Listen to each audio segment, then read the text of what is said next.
ఓం సాయిరామ్. సమర్థ సద్గురు శ్రీ సాయినాథ్ మహారాజ్కి జై. సాయి భక్తులందరికీ కూడాను నా నమస్కారం అండి.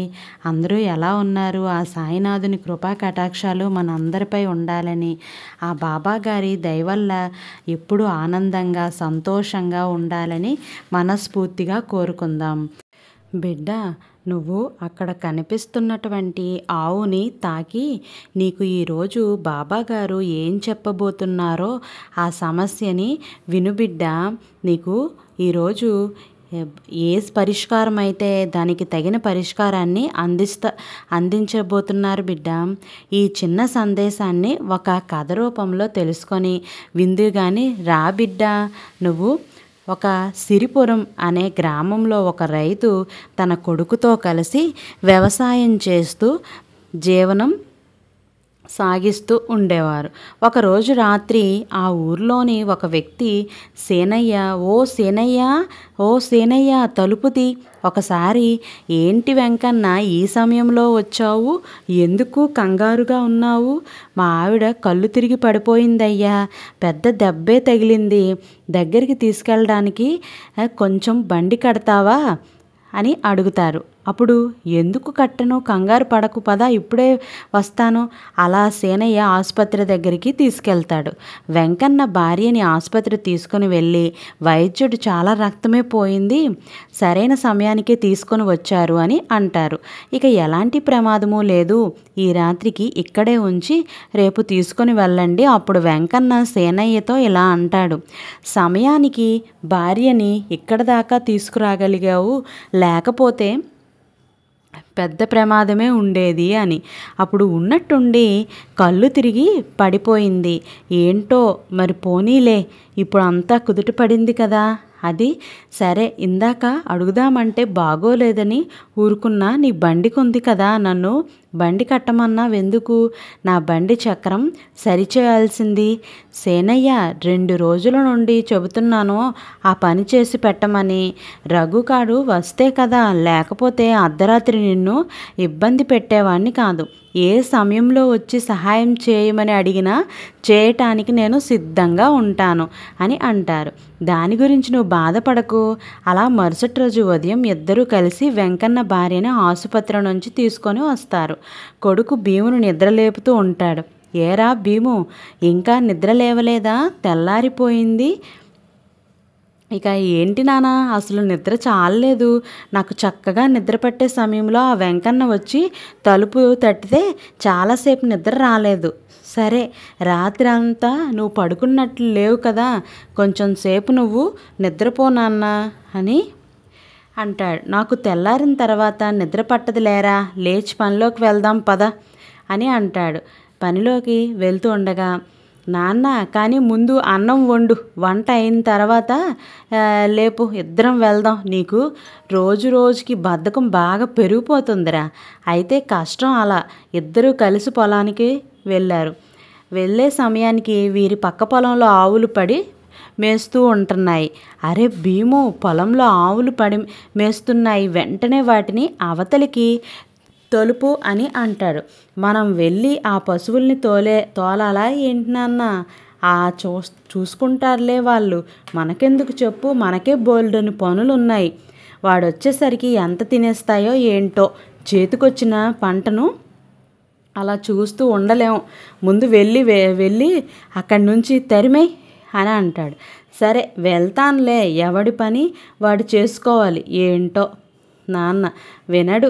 అలా భీము వెళ్ళి పొలంలో ఉన్న పశువులను బయటికి, యజమాని రంగయ్య అక్కడికి వస్తాడు. ఏరా, సమయానికి రాలేవా? చూడు, పశువులు వచ్చి నీ పొలంలో పడ్డాయి, ఇంత నిర్లక్ష్యంగా ఉంటావేంట్రా? అప్పుడు ఆ రంగయ్య ఇలా అంటాడు, ఏదో పెద్ద ఘనకార్యం చేసినట్లు మాట్లాడిన అవసరం లేదు లేరా, పశువుల తోలటం కూడా పెద్ద పనా నీకు? పంట నువ్వు తినేస్తుంటే నేను పశువుల పంటను కాపాడాను, నువ్వు కాపాడకపోయినా నేను వచ్చి తోలుకునేవాడిని కదా. వెళ్ళు ఇంకా అని అంటాడు రంగయ్య. ఓ చెప్పావుగా నాన్న వాడు చేసిన సహాయం కూడా మరిచి ఎలా మాట్లాడుతున్నాడో. మనకెందుకు రా నాన్న, పశువులు పాడు చేస్తుంటే చూస్తూ ఊరుకోలేము కదా నాన్న. సరే వాడి సంగతి అలా వదిలే, వచ్చిన పని చూడు. ఎవరికి సాయం కావాలన్నా ఎగేసుకుని పోతూ ఉంటావు. వాళ్ళు దానిని అస్సలు గుర్తుపెట్టుకోరు నిన్ను. మనం మనుషులం, ఎవరిని ఎక్కడ ఉంచాలో నీకు తెలీదు నాన్న. చేసిన సాయం ఎక్కడికి పోదులేరా. అయినా సాయం ఆశించకూడదు. నీకు వచ్చి చెప్పడం నాది బుద్ధి తక్కువ నాన్న. నువ్వు మాత్రం మారవు. అలా కొన్ని రోజులు గడిచిన తర్వాత ఒకరోజు నీళ్ళు వచ్చేస్తూ ఉంటాయి. అప్పుడే అక్కడికి వచ్చిన భీము నీరు మొత్తం మన పొలంలోకి వచ్చేస్తుంది. అలాగే నీరు ఎక్కువగా పంట మొత్తం పాడైపోతుంది, నీటిని వెంటనే కట్టేయాలి అని అనుకుంటాడు. అప్పుడు పొలంలోకి నీళ్ళు వస్తుంటే వస్తూ వస్తూ అలా ఉండిపోతావు. ఉండొచ్చు కదా. ఈరోజు నేను వచ్చి చూశాను కాబట్టి సరిపోయింది, లేకుంటే పండిన పంట అంతా కూడాను పాడైపోయేది కదా. నా పొలం బాగోగులు చూసుకోవడానికి నాకు సమయం సరిపోవటం లేదు. ఇక నీ పొలం గురించి నేనెక్కడ చూడగలను. అయినా నీళ్లు పెట్టేటప్పుడు నీకు తెలీదా ఎక్కువ అవుతున్నాయో తక్కువ అవుతున్నాయో. నేను నీరు పెట్టగానే చెరువుకు గండి పడినట్లు ఉంది. అలా నీళ్లు వచ్చేస్తూ ఉంటాయి. మొన్న నీ పొలంలో పశువులు పడి తింటుంటే వాటిని తోలి కాపాడాను కదరా. కానీ నువ్వు ఇలా చేస్తావేంటి, ఇలా చేస్తావని అనుకోలేదు. చూడు, ఇక నుండి నువ్వు నాకు ఏ సాయం చేయనవసరం లేదు. నీ పని నువ్వు చేసుకో చాలు. అయినా నా పని చేసుకోవటానికి నాకు సమయమే సరిపోవట్లేదు. ఇక నీ పొలానికి గండిపడిందా, నీ పొలంలోకి పశువులు వచ్చాయా, నా వల్ల కాదు ఇవన్నీ కూడాను అని రంగయ్య అంటాడు. చేసిన సహాయాన్ని అడిగాను చూడు, నాది బుద్ధి తక్కువ. అలా ఇంటికి తిరిగి వస్తూ ఉండగా దారిలో భీము కింద పడి కాలికి గాయం తగిలి వెంకన్న అటుగా వెళ్తూ ఉంటాడు. వెంకన్న, బాబాయ్ ఇంటికి వెళ్తున్నావా? అవును, ఇంటికే వెళ్తున్నాను. ఏమైంది భీము అంటాడు. నేను వస్తా ఉండు, రాయి తగిలింది, కింద పడ్డాను, కాలు బాగా నొప్పిగా ఉంది. ఇంటికే కదా వెళ్ళేది, కొంచెం నన్ను బండెక్కించుకొని ఇంటి వరకు తీసుకెళ్ళవా, నడవలేకపోతున్నాను అంటే, అయ్యో ఏమో బండి నిండా బస్తాలు ఉన్నాయిరా, నువ్వు వాటి మీద ఎక్కితే అంత బరువు ఈ ఎద్దులు మోయలేవు కదరా, నువ్వెలాగోలాగా ఇంటికి వచ్చేసాయి, నేను వెళ్తాను అని అంటాడు. అని వెళ్ళిపోతాడు. చూడు, నేను ఎంత బాధపడుతున్నా కూడా పట్టించుకోకుండా వెళ్ళిపోతున్నాడు. అలాగే నెమ్మదిగా ఇంటికి చేరుకున్నాడు. భీము జరిగిందంతా తండ్రికి చెబుతాడు. చూడు భీము, వాడి బండి మీద ఏవో బస్తాలు ఉన్నాయి అంటున్నాడు. లేకపోతే ఎక్కించుకునేవాడేమో, నాకు తెలీదా? బండిలాగే ఎద్దులు ఎంత బరువు మోయగలవో నన్ను కావాలనే వెంకయ్య ఎక్కించుకోలేదు. అదే ఆ వెంకన్న గారి భార్యకు బాగోకపోతే నువ్వు అర్ధరాత్రి బండికెట్టి సాయం చేసావు కదా, ఆ కృతజ్ఞత కూడా వాడికి లేదు. చేసిన సాయాన్ని వెంటనే మర్చిపోయాడు. నీకు ఎన్నోసార్లు చెప్పాను భీము, ఫలితాన్ని ఆశించి సాయం చెయ్యొద్దు అని. సరే ఇవన్నీ ఎందుకులే కానీ మర్చిపోయాడు చూడు. నువ్వు ఎంత సాయం చేసినా కూడా నేను రేపు ఉదయం ప్రక్క ఊరి గ్రామాధికారి ఇల్లు కట్టుకున్నారంటారా, గృహప్రవేశం ఉంది, నేను వెళ్ళి వస్తాను. నువ్వు ఇక్కడ ఎవరితోనూ గొడవ పడవద్దు, జాగ్రత్తగా ఉండు. నీకు ఏది చెప్పనవసరం లేదనుకో, వెళ్ళిరానన్న. మరుసటి రోజు ఉదయం సీనయ్య పక్క గ్రామానికి గృహప్రవేశానికి బయలుదేరి వెళ్తూ ఉంటారు. దారిలో ఒక వ్యక్తి ఒక ఆవును కొడుతూ కనబడతాడు. అది చూసిన సీనయ్య, ఎవరయ్యా నువ్వు? ఆ ఆవును అంతలా పశువులను హింసించడం పాపం కదా, ఏం చేయమంటారండి? ఈ ఆవును 4 రోజుల క్రితమే కొన్నాను, ఇది అస్సలు నా మాట వినడం లేదు. దీనిని ఎంత బాగా చూసుకుంటున్నా సరే పారిపోయి ఇలా వచ్చేస్తుంది రోజు. అయిపోయింది. అలా అనుకుంటూ ఉండగా, అది కొత్తగా వచ్చింది అంటున్నావు కదా, నీకు అలవాటు సమయం పడుతుంది, దీన్ని అలా కొట్టొద్దు. కొంతసేపు సీనయ్య ఆవుని మక్కువ చేసుకొని ఆ వ్యక్తితో ఇలా అంటాడు. చూడు, ఇప్పుడు నా మాట ఎలా వింటున్నావో, పద మీ ఇంటి దగ్గరికి నేనే ఈ ఆవుని తీసుకొని వచ్చి ఆ పుణ్యం కట్టుకుంటా. ఇది నా మాట వినేంత వరకు జాగ్రత్తగా చూసుకుంటాను. అలా సీనయ్య సోము ఇంటికి వెళ్ళి ఆవుని కట్టేసి అక్కడి నుంచి పక్క గ్రామానికి పయనం అవుతాడు. అప్పుడు సీనయ్య ఆ గ్రామానికి చేరుకోగానే ఆ గ్రామాధికారి ఇలా అంటారు. సీనయ్య, నువ్వు రావటం నాకు చాలా సంతోషంగా ఉంది. అలాగే త్వరలో అమ్మాయి వివాహం కూడా అనుకుంటున్నాము. దానికి మాత్రం నువ్వు వారం రోజులు ముందే రావాలి. తప్పకుండా వస్తానండి గ్రామాధికారి గారు. ఏంట్రా గ్రామాధికారి గారు అలా పిలుస్తున్నావు? నేను చిన్ననాటి స్నేహితుడిని రాఘవ అని పిలవవా? అందరిలో అలా పేరు పెట్టి చూసేవారు ఏమనుకుంటారు? నేనైతే అలాగే పిలుస్తాను. అలా ఉండగా బయట కాస్త గలాటాగా వినిపిస్తూ ఉంటుంది. ఇద్దరూ బయటికి వస్తారు. అక్కడ ఒక ఎర్రటి ఆవు పడి ఉంటుంది. ఏమైంది? ఎందుకు పడిపోయింది అని అనుకుంటూ ఉంటారు. ఏమోనయ్యా, ఏమైందో తెలియదు, 4 రోజుల నుండి అనారోగ్యంతో ఉంది, ఇప్పుడు ఇలా పడిపోయింది.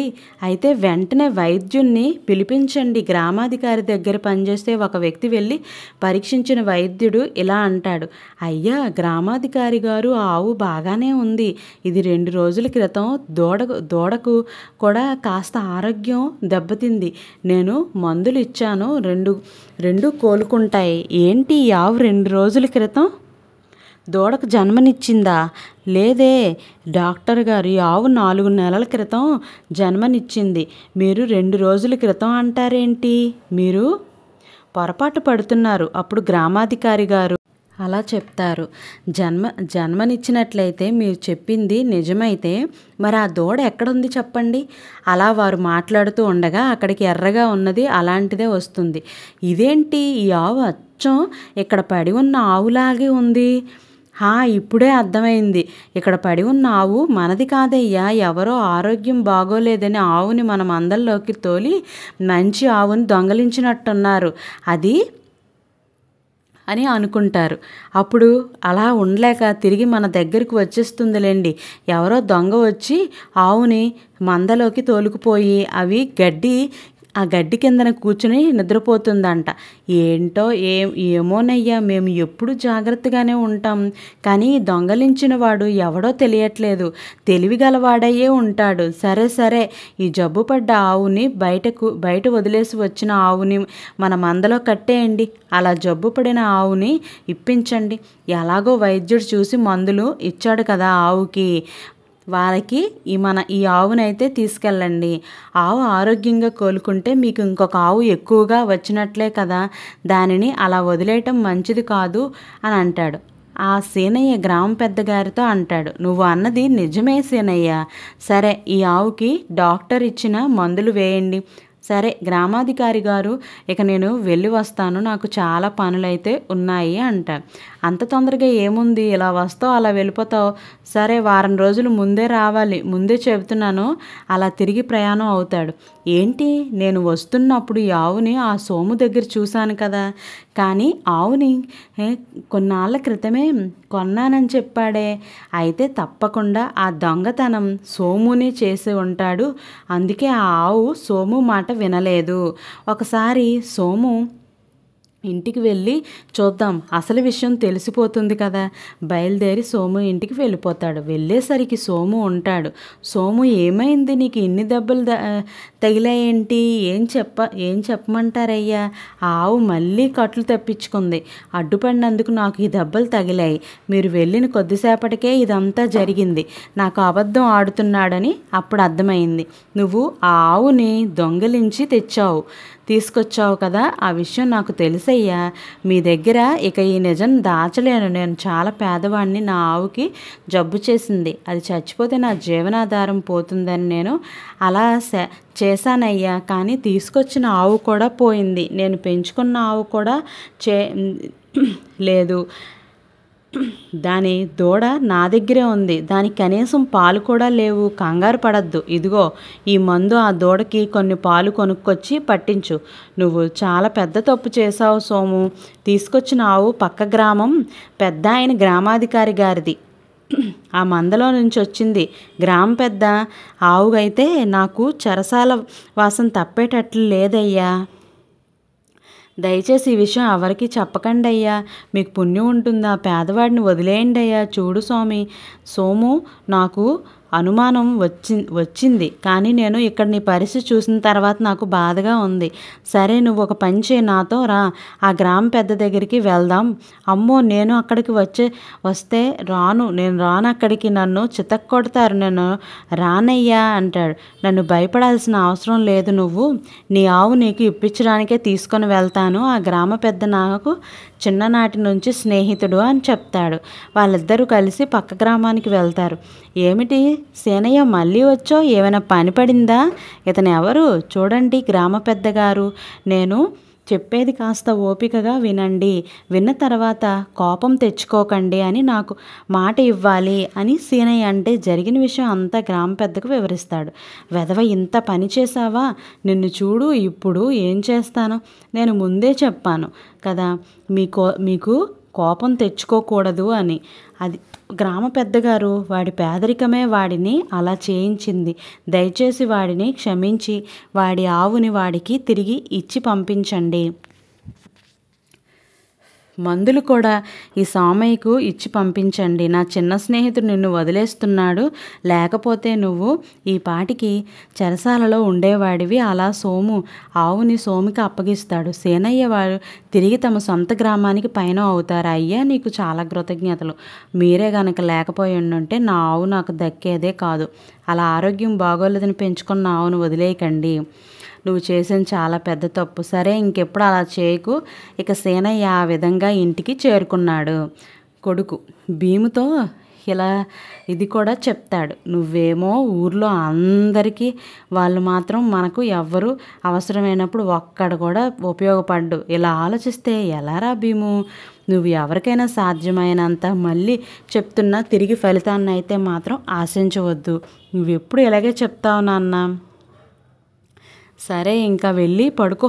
సరే, రేపు ఉదయం బయలుదేరి ధాన్యం పట్టణానికి తీసుకెళ్ళి ఆ శెట్టిగారి దగ్గర ఇచ్చి వస్తాను. నాన్న, ధాన్యం ధర బాగా పెరిగిందంట.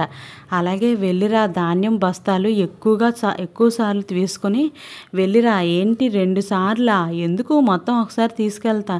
అంత దూరం 2 సార్లు ధాన్యం తీసుకొని వెళ్ళటం అంటే ఎంత కష్టమో మీకేం తెలుస్తుంది? అంత బరువు ఆ 2 మోయలేవురా. సరే, నీ ఇష్టం, జాగ్రత్తగా తీసుకొని వెళ్ళు అలా అన్నాడు. భీము మరుసటి రోజు ఆ ధాన్యం మొత్తం అంతా బండి మీద పట్టణానికి తీసుకుని వెళ్తూ ఉంటాడు. దారిలో ఒక చోట ఎద్దులు ఆగిపోతాయి. వాటిని భీము కొడుతూ ఉంటాడు. పద అంటూ. ముందుకు సాగవు. ఇదేంటి, ఎద్దులు ముందుకు సాగటం లేదు, ఎక్కువయ్యాయో ఏమో. అలా భీము కొంతసేపు కొట్టేసరికి అలా కొద్దిగా కదిలి ముందుకు వెళ్తాయి. ఆ ఎద్దులు అక్కడ అడ్డుపడతాయి. ఆ ఎద్దులు ఎందుకు వెళ్ళలేక ఆగిపోతున్నాయో, బండిలో ఉన్న బస్తాలన్నీ కింద పడిపోయాయి. ఆ ఎద్దులు పైకి లేస్తాయి. గమనించగలిగిన చుట్టుప్రక్కల వారందరూ కూడా, ఒరే అటు చూడరా, బండిలో బస్తాలన్నీ ఎద్దులు పైకి లేచాయి. ఇలా అయితే ఆ ఎద్దులు చచ్చిపోతాయిరా. పద వెళ్ళి వాటిని కిందకి దించుదాం. ఏంటండి ఎంత బరువు, ఎద్దులు ఎలా లాగుతాయి? ఇందులో సగం అక్కడ దించండి అని చెప్తారు. చాలా కృతజ్ఞతలండి. మరి అలాగ వెళ్తే వాటిని ఎవరైనా దొంగలించి తీసుకెళ్ళిపోతారేమో అంటే, మీకు ఆ భయం అవసరం లేదు. మీరు మళ్ళీ తిరిగి వచ్చేంత వరకు కూడా వీటికి కాపలా ఉంటాను. మీరు వెళ్ళి రండి. అలా 2 సార్లు మొత్తం తీసుకొని వెళ్తాడు. పట్టణానికి తరలిస్తాడు భీముడు. అలా తిరిగి వచ్చిన తర్వాత జరిగిందంతా తండ్రితో చెప్తాడు. నాన్న, వారే గనక లేకపోతే ఎద్దులు 2 ఆ బరువును మోయలేక అక్కడే చచ్చిపోయేవి. మన అదృష్టం నాన్న అని చెప్తాడు. బాగుంది, మనకు ఆ ఎద్దులు దక్కాయి కాబట్టి ఎంతో అదృష్టవంతులం. అవును, వాళ్ళు నీకు ఏమైనా తెలుసా? నిన్ను ఎప్పుడైనా చూసారా? లేదు నాన్న, నేను వాళ్ళని చూడటం ఇదే మొదటిసారి. మరి నీకు తెలియని వాళ్ళు నీకు ఎలా వచ్చి సాయం చేశారు చెప్పు. నీ మంచివారు ఏం తిరిగి ఫలితం ఆశించి నీకు సాయం చెప్పారు? అక్కడ ఎద్దులు ఇబ్బంది పడటం చూడలేక వారు నీకు సహాయం చేశారు. అంతేగాని నువ్వు వారికి తెలుసా లేదా అని వాళ్ళు నిన్ను ఎదురు చూడకుండా, ప్రతిఫలం ఆశించకుండా నీకు సాయం చేశారు. అవును నాన్న, నువ్వు చెప్పింది నిజమే. వాళ్ళు నేను వచ్చే వరకు ధాన్యానికి కాపలా కూడా ఉన్నారు. చూసావా, మనం సాయం చేసిన వారి నుండి తిరిగి మనకు సాయం చేస్తారని ఎప్పుడూ కూడా ఆశించకూడదు భీము. ఫలితం ఆశించకుండా చేసే సాయమే తిరిగి మనకు ఇతరుల రూపంలో సాయం అందుతుంది. అర్థమైందా? నువ్వు చెప్పింది నాకు అర్థమైంది నాన్న. ఆశించకుండా ఆ రోజు నుండి ఎవరు కష్టంలో ఉంటే వారికి సహాయం చేయటం భీము మొదలుపెట్టారు. ఈ కథను బట్టి బాబాగారు ఈరోజు అందించిన గొప్ప సందేశం కోటిలో ఒక్కరికి దక్కే భాగ్యమే కదా. ఇదంతా అదృష్టం ఎవ్వరికి ఉంటుంది. జీవితంలో ఇలాంటి కథలు విన్న తర్వాత కొంచెమైనా మన జీవితంలో మార్పు కలిగితే ఎంత బాగుంటుందో అని, ఇలాంటి తప్పులు ఎప్పుడూ చేయనని సరిదిద్దుకుంటానని ఆ భగవంతునికి వేడుకోవాలి. మన కథల రూపంలో ఈ సందేశాన్ని పంపుతూ ఉంటారు. దాని ద్వారా మనం నేర్చుకోవాల్సింది చాలానే ఉంటుంది. ఈ కథ మీకు నచ్చితే శ్రద్ధ సబూరి అని కామెంట్ చేయండి. అలాగే ఈ వీడియోని 10 మందికి షేర్ చేయండి. అలా షేర్ అవ్వాలి అంటే ఒక లైక్ అయితే చేయండి. మరికొందరు సాయి భక్తులు ఈ వీడియోని చూసి ఎంతో సంతోషపడతారు. రేపటి సాయి వాక్తో మళ్ళీ కలుద్దాం. సర్వే జన సుఖినో భవంతు. Thank you for watching.